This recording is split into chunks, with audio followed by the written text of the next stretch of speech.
in here today. Yeah, I'm just waiting for Randy to show up now. When he shows up, remember, it's President Trump. No! Oh, scare me to death, Randy. All right, see you later. Oh, we just I think I ought to just leave and let him go for an hour.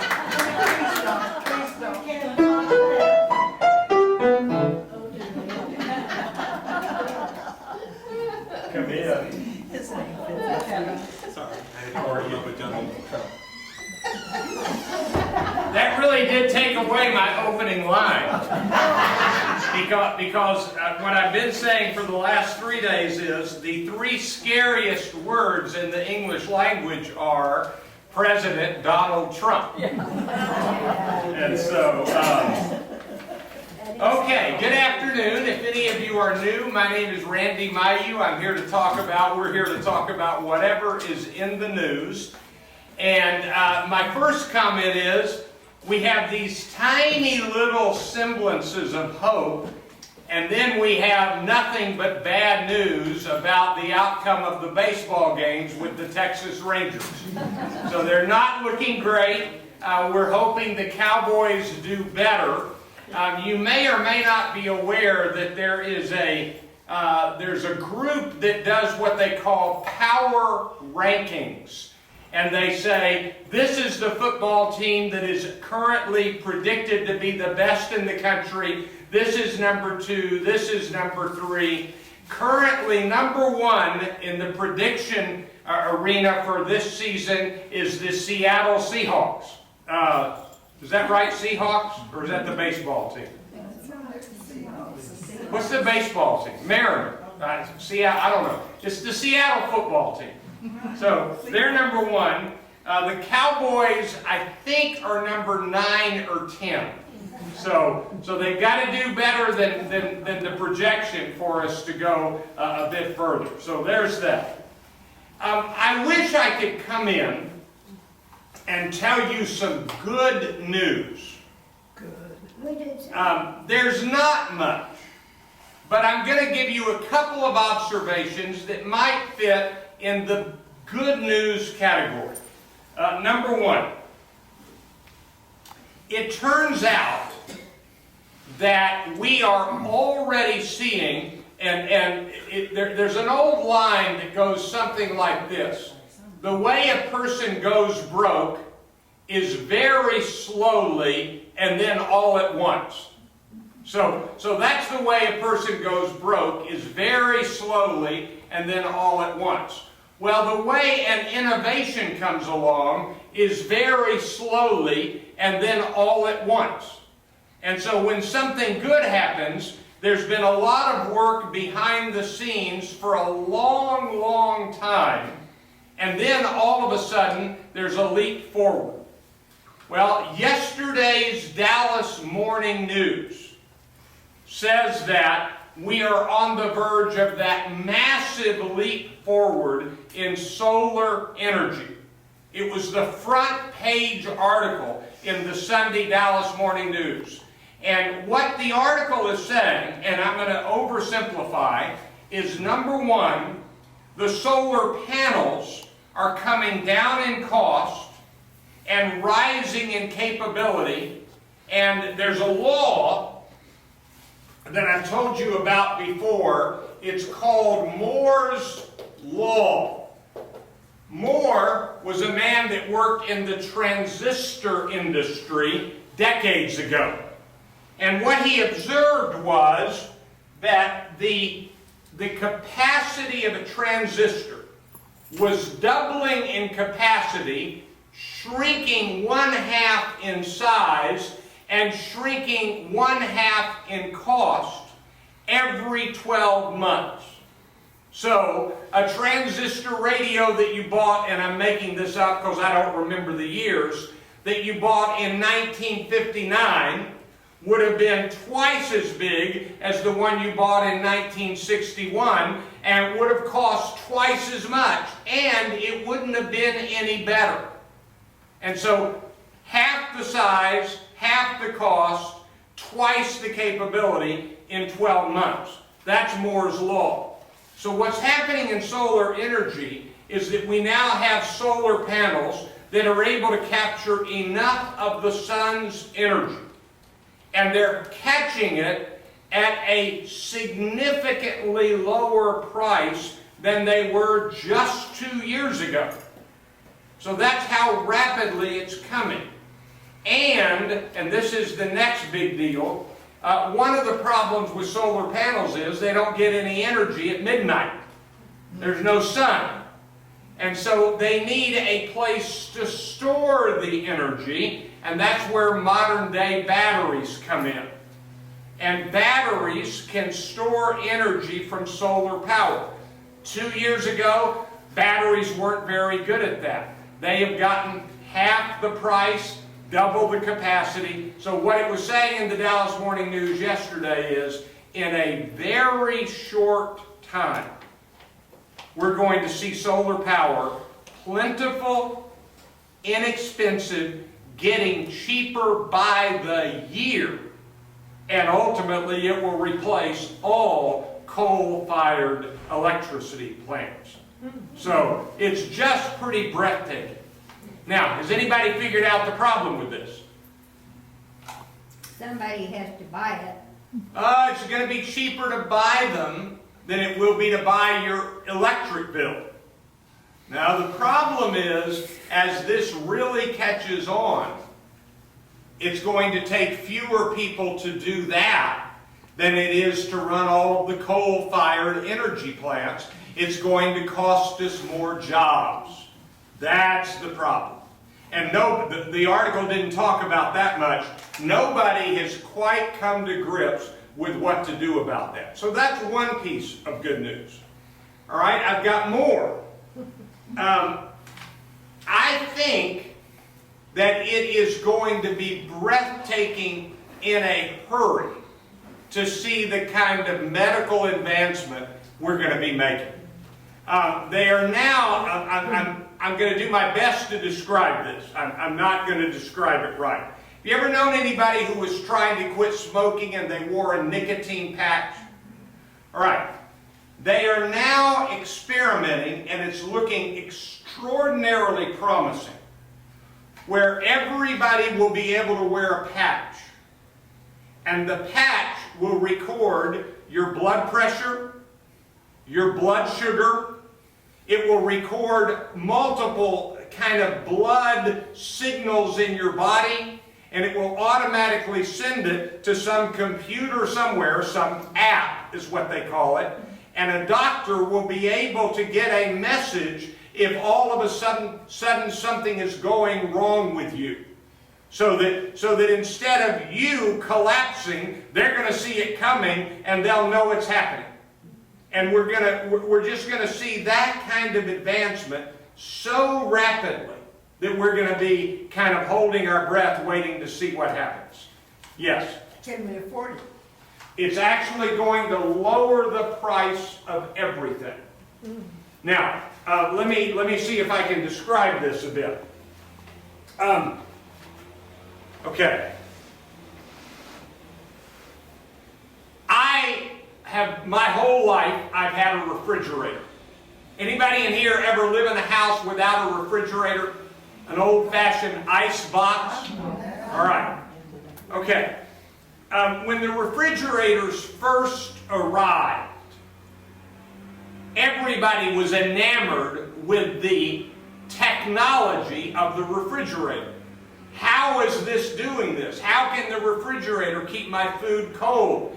And by the way, you all know this, what did you need for the refrigerator to work? Electricity. So you had to have the rollout of electricity across the country, and that is why some of the poorest areas and some of the most rural areas were the last to get electricity.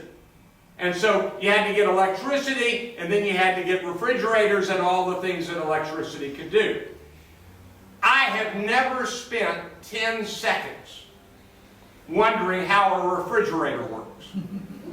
I just know it works. When the computer first came along, the people who who made the computers in their garages. People like Steve Wozniak. He co-founded Apple with Steve Jobs. Steve Wozniak literally built a computer from electronic pieces that were not designed to build a computer.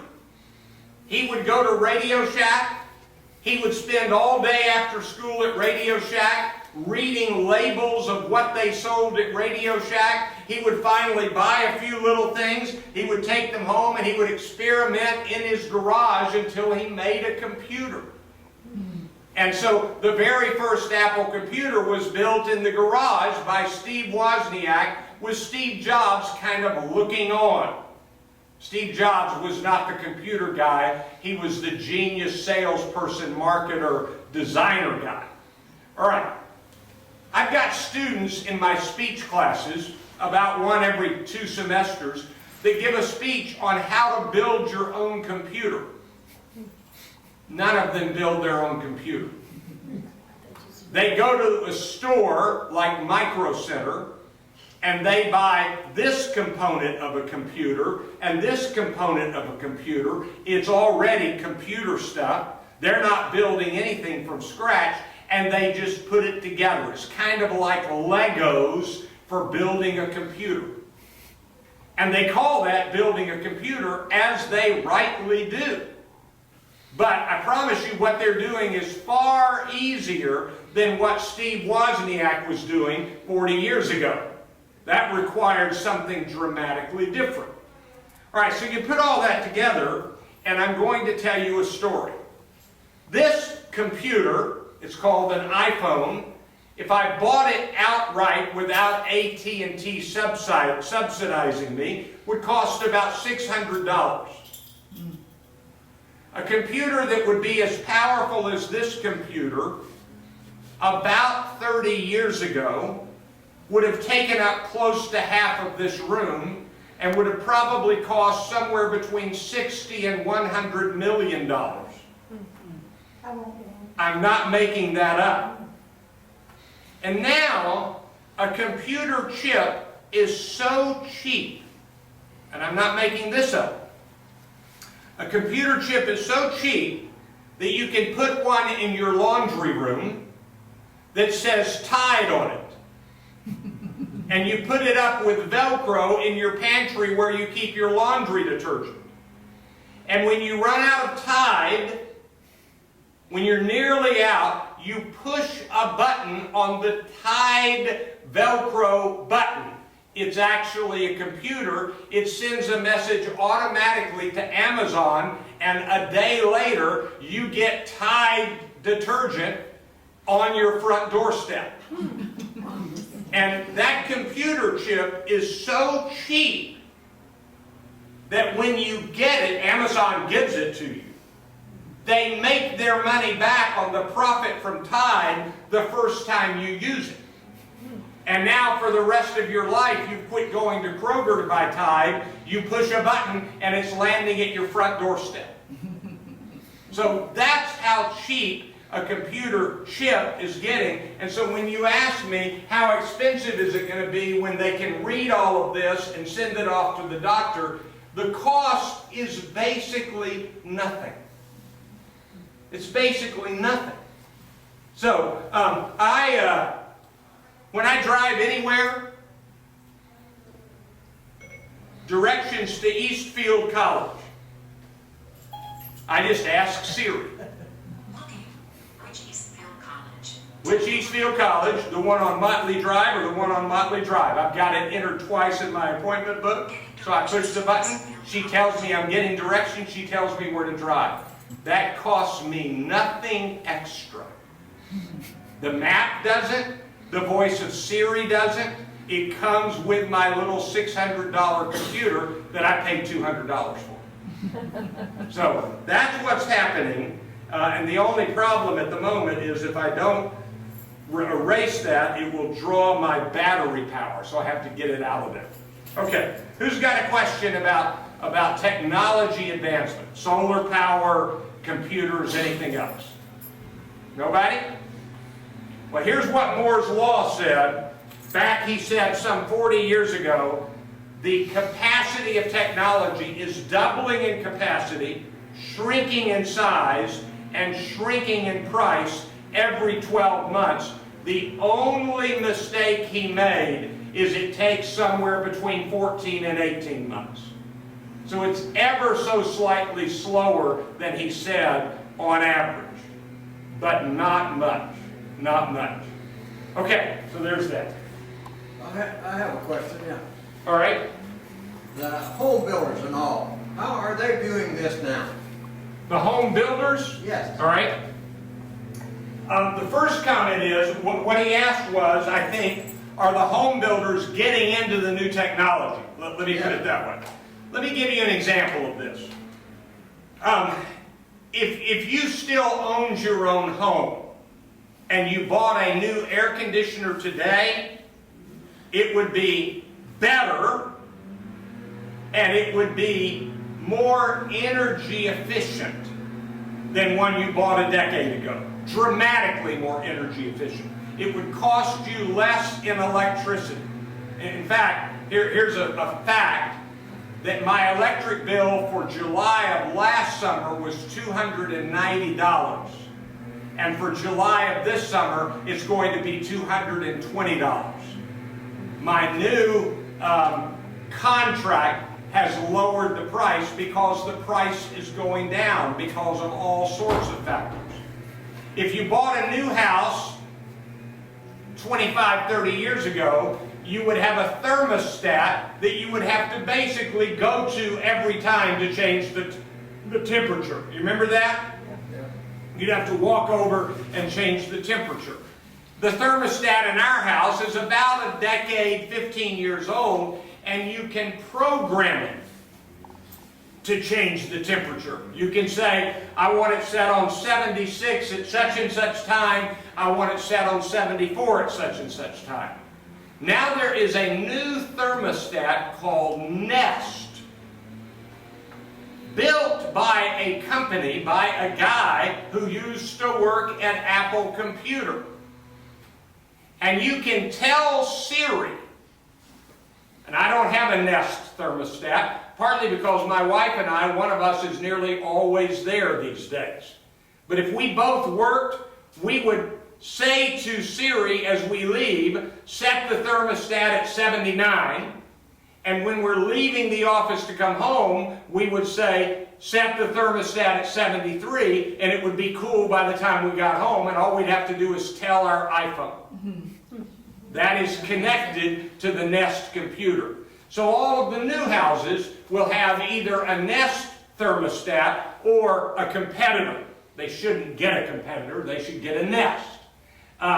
So the builders, whether they like it or not, are having to put in all the new technology, and that makes the houses easier to sell.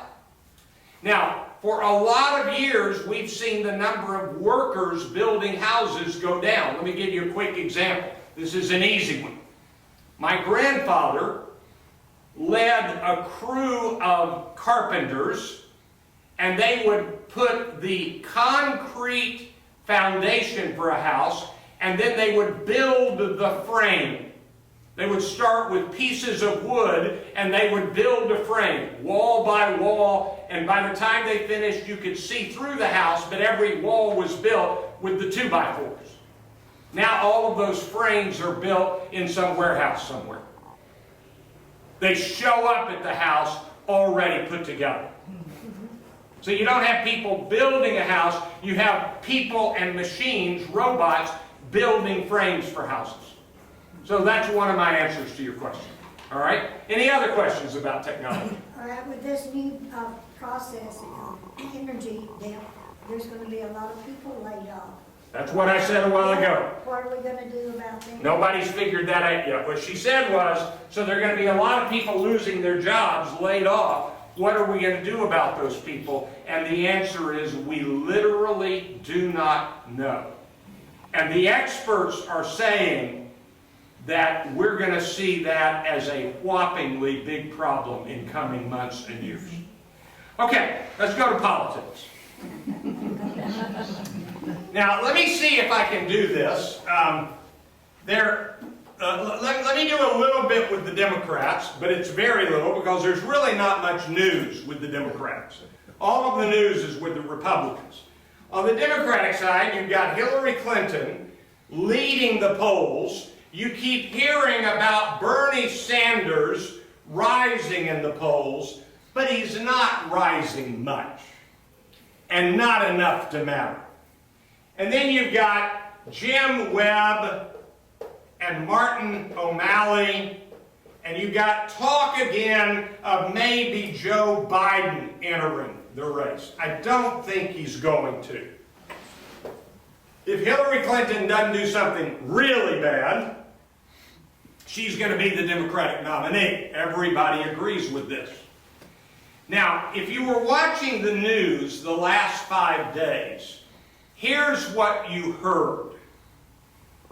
That there is a criminal investigation being launched into Hillary Clinton sending classified information through her email. How many of you heard about this? All right, this is pretty interesting.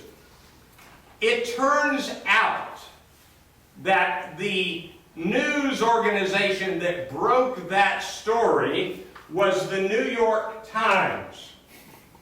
And it was broken, I think, on Thursday. Could have been Friday, maybe Thursday. 4 hours after the first story appeared, and by the way, let me explain something about news. In the old days, if you wanted to read the news, you had to wait until the newspaper arrived in the morning. And so when your newspaper arrived, then you read the news. Now, the moment an article is finished being written, it goes immediately on the website of the company. So it's available basically a day before the newspaper has it in print. Now, every now and then it'll come late in the day and it'll be available a few hours before the newspaper has it in print. But it's always available before the print edition. This is a real problem. Let me tell you something I've learned. Right at 60%, 60 out of 100, right at 60% of the amount of news being read by Americans is being read on a tiny screen on a smartphone. Not even a home computer, but on this screen. Get ready for this. 40% of the news being read is being read on Facebook, which, if you don't know, is not a news site. And what happens is, people pick an article that they like, that they read somewhere, and they put it up on Facebook, and then other people start reading it. Now, there are all sorts of problems with this. One of the problems is that there's no editor.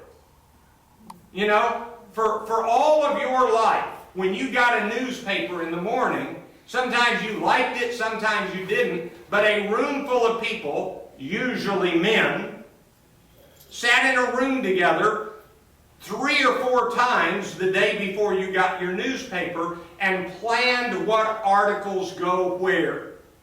You've seen that in movies. If you saw the movie All the President's Men, you saw the Washington Post planning what articles to put where. And so now, nobody's doing that. Somebody finds an article they like about Kim Kardashian, and trust me, they like articles about Kim Kardashian more than anybody. That's what lands on Facebook. And so you end up with all sorts of people quoting news stories but not knowing the news.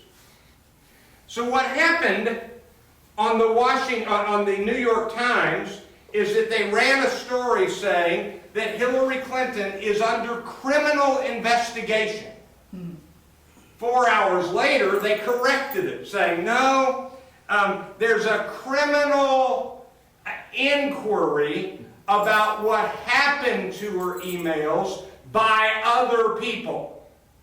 By the end of the weekend, the New York Times basically wrote a column that said, we got everything wrong. And here's what apparently happened. Somebody in Congress who is a Republican, they have not been identified, leaked the information to the New York Times that there was a criminal investigation. Number one, it's not a criminal investigation. Number two, it's not on Hillary. It's on what actually happened with her emails once she turned them over, she was gone, to the State Department. The New York Times has issued a statement saying we got it all wrong. It's a mess. Now, the New York Times has done this more than once. And that's sort of the problem, is a newspaper wants to be first, and so they end up reporting things that are not certain, and they get caught because they have not verified it. So, for those of you who heard that Hillary Clinton is under criminal investigation for her emails, that is not an accurate statement. Yes? Didn't she say that at the time that she did the emails, that it was not against the law to say or to do what she did? That's correct. She did say that. And there is a question on when the rules change. For example, what she did with her emails as Secretary of State is exactly what Jeb Bush did with his emails as governor of Florida, and what Rick Perry did with his, actually, Rick Perry was worse. Rick Perry actually erased every email once a week, which is actually, Jeb Bush didn't erase them, and Hillary Clinton didn't erase them.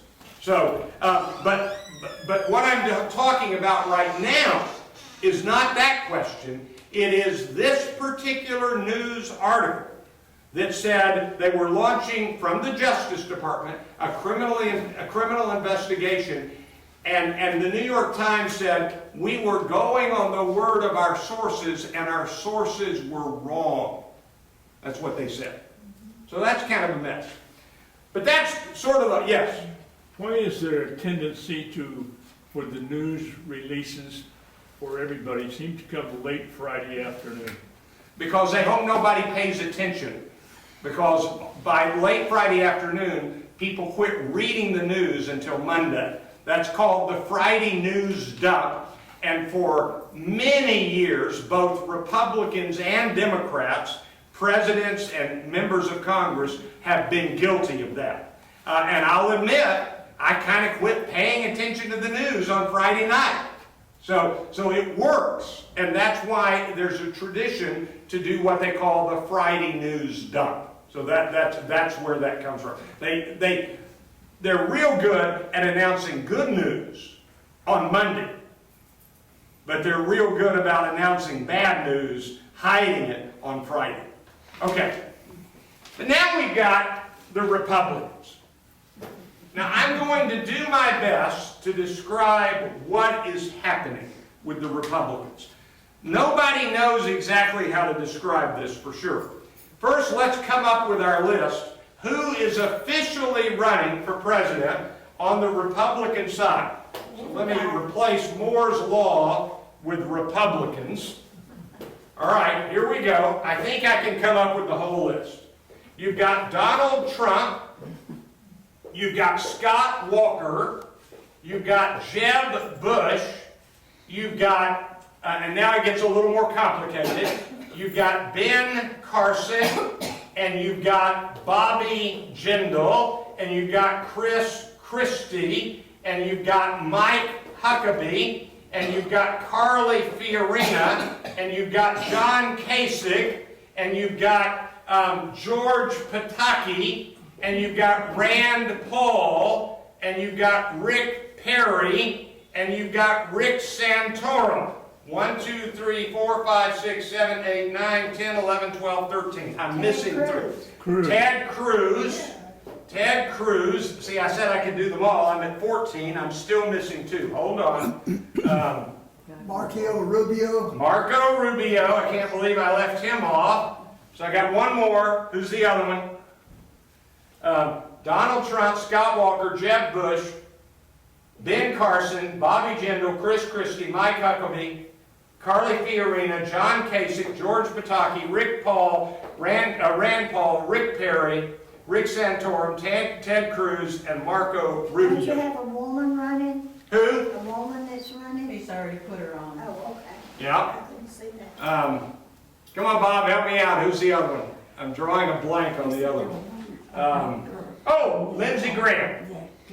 Lindsey Graham. There they are. That's the 16. All right. As of this morning, in the latest national poll, now, let's pause a minute and let me remind you about polling. Polls are incredibly accurate if they're taken about 2 days before the actual election. We're a long way away from 2 days before the actual election. So let me just remind you of what happened in the last presidential election. President Obama was never behind in the polls for his re-election. That was 2012. He was behind Hillary Clinton in 2008. But on the Republican side in 2012, I'm going to list 3 people who were #1 in the polls at one time or another. Are you ready? Newt Gingrich. How did that turn out? Rick Santorum. How did that turn out? Herman Cain. You remember Herman Cain? He sold pizza. He had never run for public office. He was #1 in the national polls for Republicans for a while in the 2012 election cycle. So, what I'm saying is, I tell you that to tell you that the polls this week don't matter. Except, strangely enough, they do. And here's why. Fox News is in charge of the first presidential candidate debate. And it's going to be held August 6th. That's in less than 2 weeks. So on August 6th, we got the first presidential candidate debate. And what they said months ago was that we will only let 10 candidates be in the debate.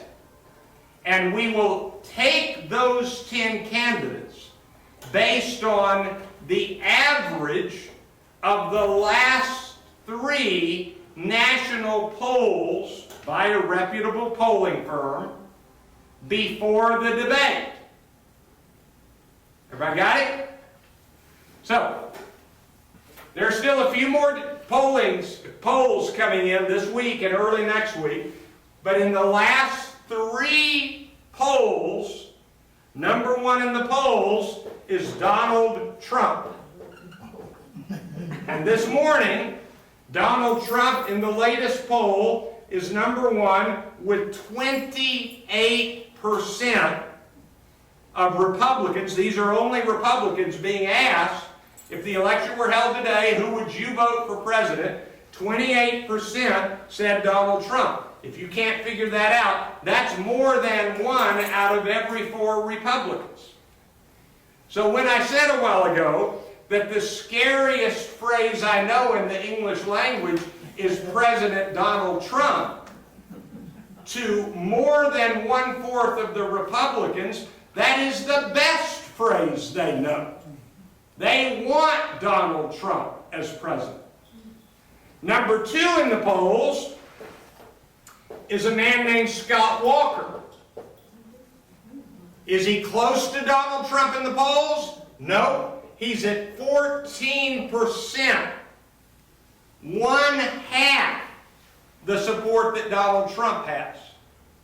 And then, the third one in the poll is Jeb Bush at 12%, and nobody else is at 10%.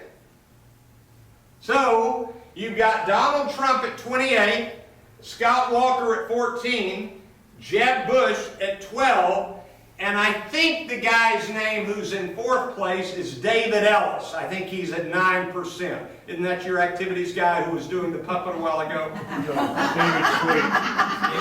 Sweet. Is that his name? David Sweet. Oh, I had it wrong. Where'd I get Ellis? David Sweet. So I think 4th in the polls is David Sweet and his puppet at 9%. Okay. Sorry, I got the wrong last name. All right. Now, this is a problem for all sorts of people, including Rick Perry, Lindsey Graham, don't make the cut at 10%. And I think at the moment, I don't remember, I'd have to look at it. I think Chris Christie is in 9th place at about 4%. So the question is, who will end up in the debate with Fox News? And the only thing we really know for sure is it looks like it'll be Donald Trump, Scott Walker, and Jeb Bush. Now let me see how to say this. It is almost going to be as much fun watching that debate as it would be watching the Super Bowl. Can you imagine what Donald Trump is going to say in that debate? There are people who are writing articles saying Donald Trump is going to tamp down what he says. I don't think so. He's not the tamp down type. So one of the interesting things that we begin to ask is, if Donald Trump has now been #1 in the polls 3 straight times, maybe we ought to know a little bit more about Donald Trump. So let me tell you a couple of things you may or may not know about Donald Trump. Number one, multiple times he has declared bankruptcy for his businesses. Technically, he hasn't declared bankruptcy. Let me explain how this works. The company he owns, which is one of many, was separate, and that company declared bankruptcy. He's very good at that. So that's one little tidbit. Second tidbit is he's in his 3rd marriage. Now, my memory is we have not yet had a president in a 3rd marriage. Is there anybody who can name the president who was in his 2nd marriage? Reagan. Ronald Reagan. Ronald Reagan was in his 2nd marriage. I don't believe any other presidents have been in a 2nd marriage. He's in a 3rd one. Now, I'm trying to think of how to break this news to you. While Donald Trump was single 10, 15 years ago, he was dating a lot of women. And before he would take a woman on a date, she had to go to a doctor, take an AIDS test, verify that she doesn't have AIDS, and hand the doctor's report to Donald Trump. Now, I don't know if you can figure out what that means, but it means that he had intentions that were beyond just dinner. And the critical piece of that puzzle is that was women plural. That's kind of interesting, isn't it? I could tell you other stories about other famous people who did similar things, but they're not running for president and ranked first. And so one of the curious questions is how, at times, a man can be leading the polls in what is called the more conservative party, and he's in his 3rd marriage, and made it known by his practices that he intended to have sex with women he was not married to. Now, Am I condemning him? No, I just think we ought to know that. That's legitimate news about a leading presidential contender. Now, something strange is happening, and it's really difficult for the Republicans to deal with. So let me see if I can do this. Donald Trump is kind of unfiltered. He just kind of says what he wants to say. And there's a phrase in journalism called sucking up the oxygen. And so what happens is that when Donald Trump is in the news, the other candidates can't get coverage. And in case you haven't heard, Donald Trump is in the news. And somebody actually went on and looked at Fox News and CNN News and MSNBC News and the nightly news, and they figured out that there had been 192 Donald Trump news stories for every one of any other candidate. So in other words, for a story for Jeb Bush, there had been 192 stories about Donald Trump. And for the ones who barely get a mention, like Lindsey Graham, there had been a few hundred.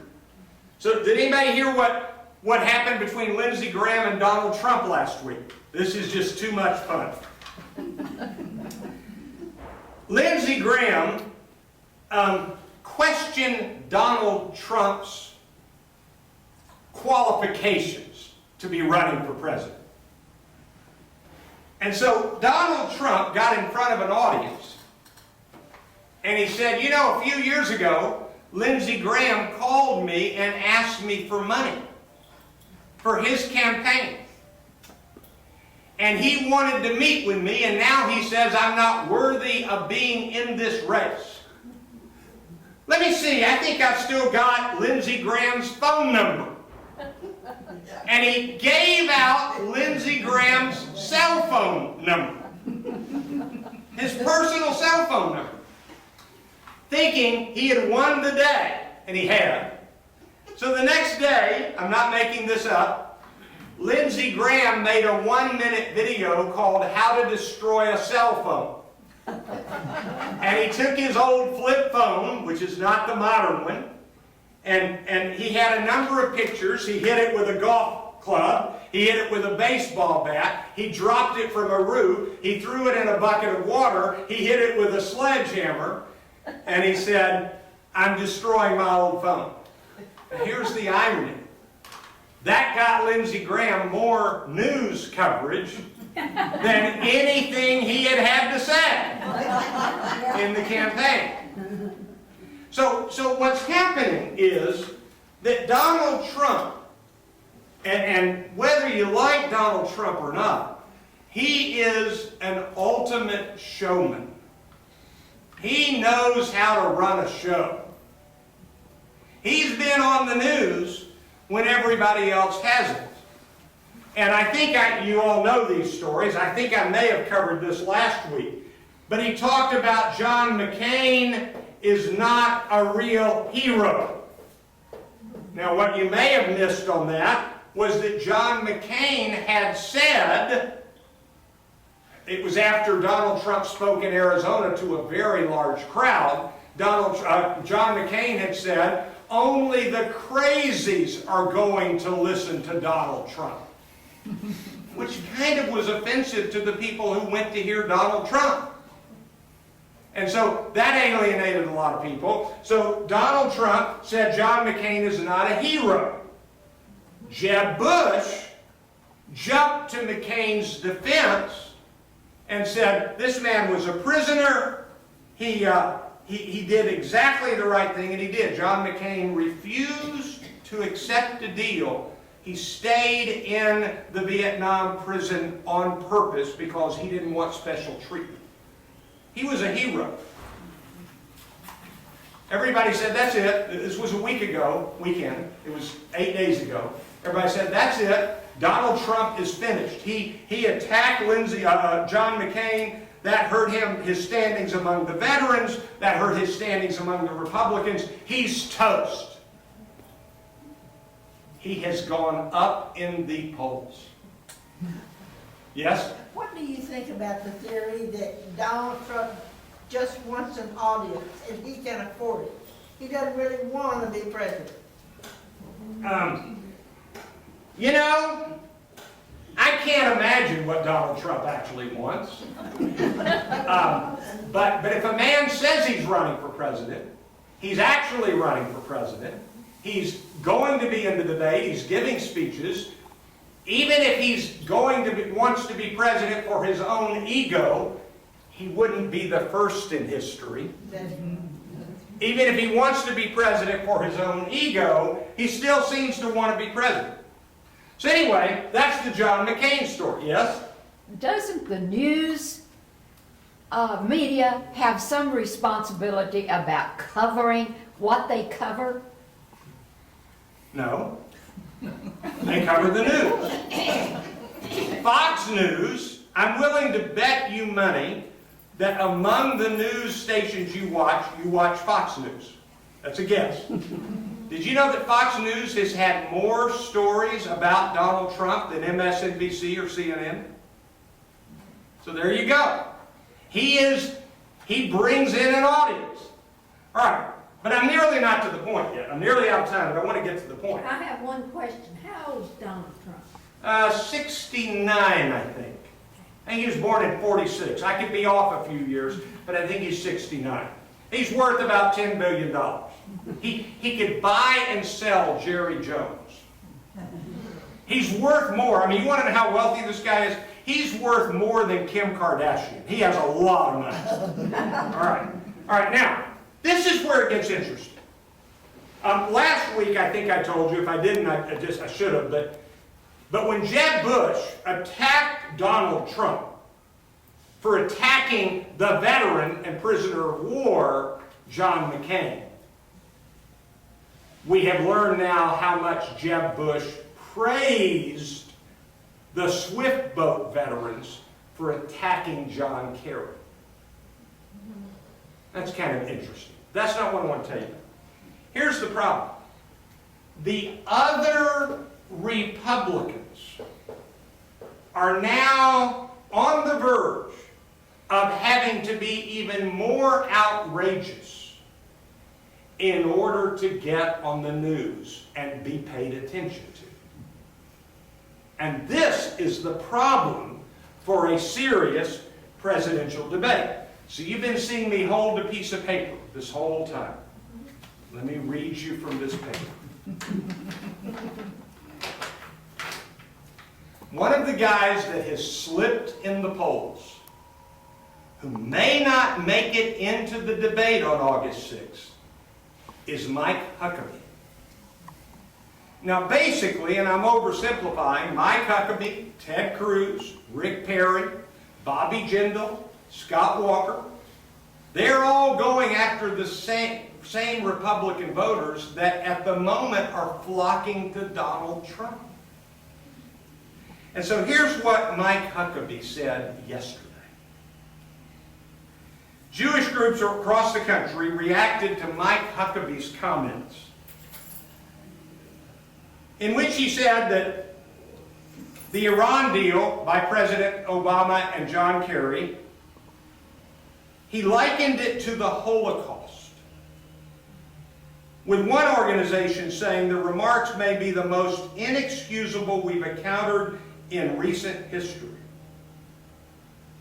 Huckabee called the deal idiotic and said that President Barack Obama will ultimately, quote, take the Israelis and march them to the door of the oven, end quote.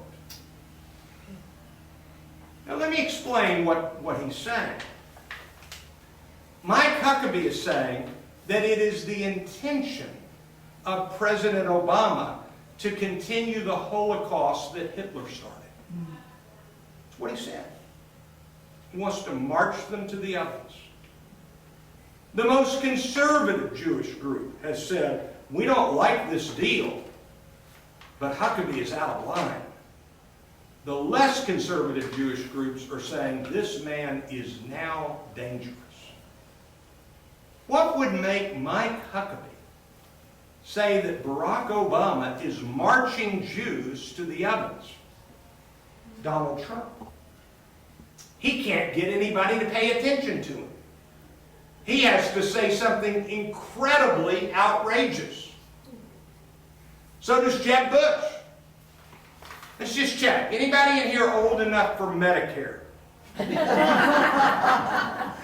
Jeb Bush said to a private donors gathering about 8 days ago that he believes, as president, his goal should be to abolish Medicare. He said that. Now, I want to tell you, he hasn't said that out in public. He said it to a private donors meeting, and one of the people in the meeting reported that to the press. You might remember that that's the kind of thing that happened with Mitt Romney last time. In a private donors meeting, he talked about the 47% and somebody recorded it. In other words, Jeb Bush is so worried about Donald Trump that he has to say something that outrageous to donors so they'll support him. I've been around over 6 decades, and I just want you to know that I have never seen anything as outrageous as Donald Trump's candidacy, except for Dennis Rodman. And if you're not aware of this, Dennis Rodman on Friday endorsed Donald Trump for president. I'm not making that up. Well, that's current events for today. But who cares? The good news is that solar power is coming, energy's getting cheaper, and the Cowboys are getting close to starting a new season. I'll see y'all next time. Bye-bye.